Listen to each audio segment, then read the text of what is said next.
Aquarius workshop, Leading the Inner Child. I start with a quote from Pathwork Lecture 237 with the title Leadership. And the quote is as follows: If you do not begin by taking leadership of your own life, you will of course need a leader to take the running of your life. No one can exist without leadership. You are like a boat without a rudder. Someone has to lead your life, someone has to steer it, so that if you do not choose to do it yourself, others will have to do it to some extent. End of quote from Pathwork Lecture 237. The greatest struggle in this life is a struggle with the unconscious desire to remain a clinging, protected child. The inner child wants love, care, and nurturing and refuses to grow up with its own responsibility and independence. It does not realize how much despair, suffering, and guilt this extended childhood causes. Lack of leadership over this life can manifest itself in financial, physical, mental, or emotional dependency, which makes us a slave. Leadership of the inner child is impossible as long as we are in a hurricane whirlpool of tumbling thoughts and vicious circles of irreconcilable conflicting emotions. We create this confusing and painful situation because we allow ourselves to be guided by the fear, pride, and self-will of the compulsive conscience of the ideal self. The more responsibility we take for this life and accept childish aspects, the more we dwell in the eye of the hurricane, the true self, where it is calm and quiet. With the help of the true self, we are able, without impatience, tension, and negative emotions, to help the inner child to mature.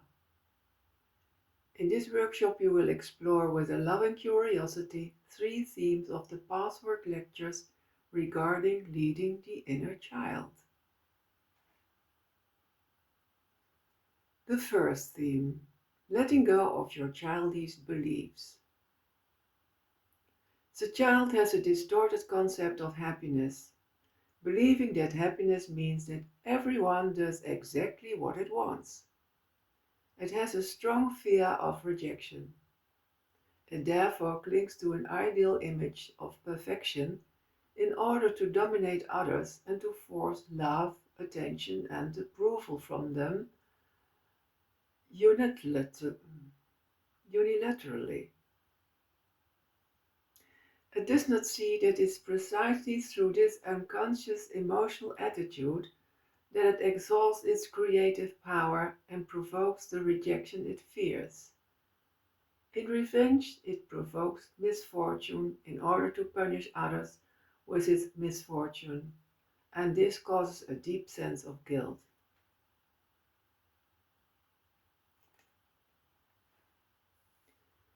The next quote stems from Pathwork Lecture 58. You find not being liked so unbearable that you cannot admit even the slightest mistake. You keep fighting against it. Why? Because it would destroy your ideal image of yourself. Your life seems to be at stake, because all happiness seems to become unattainable for you if you cannot maintain your ideal image of yourself. This is the little child in you reacting in this way. Your mind is trying to process the loud protest of the child in you in a rationally acceptable way, but this will not bring you peace. You will find peace only when you learn to face and let go of the childish concept of happiness, sovereignty, and perfection. End of quote of Pathwork Lecture 58.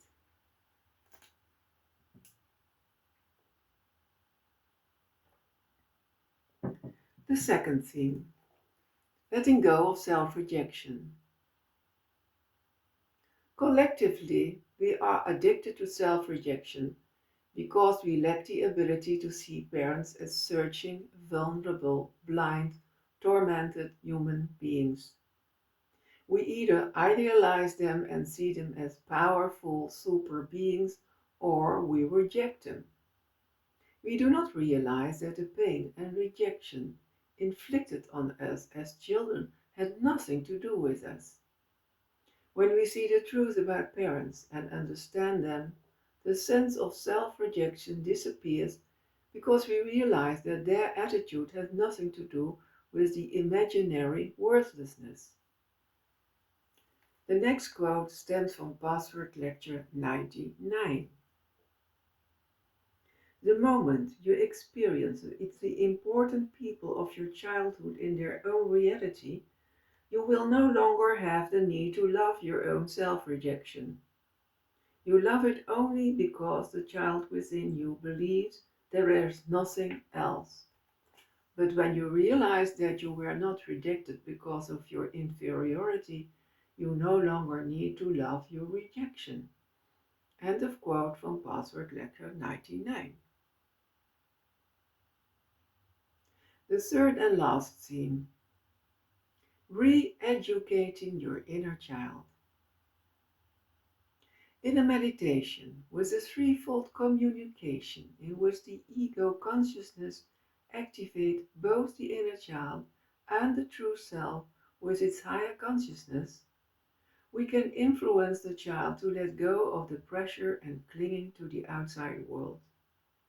We teach this child to trust the inner center where everything we need and could ever desire can be found.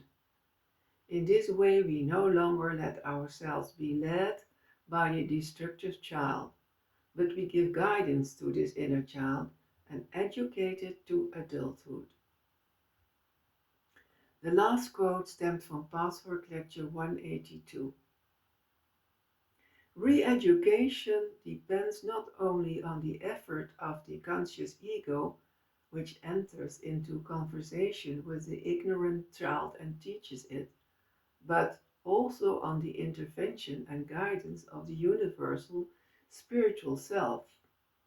Both will each in their own way bring about a gradual growing up of this child. The ego must determine its goal, to change the consciousness of the negative inner child. It must want this and take it upon itself. It must know that it is its task. End of quote from Pathwork Lecture 182.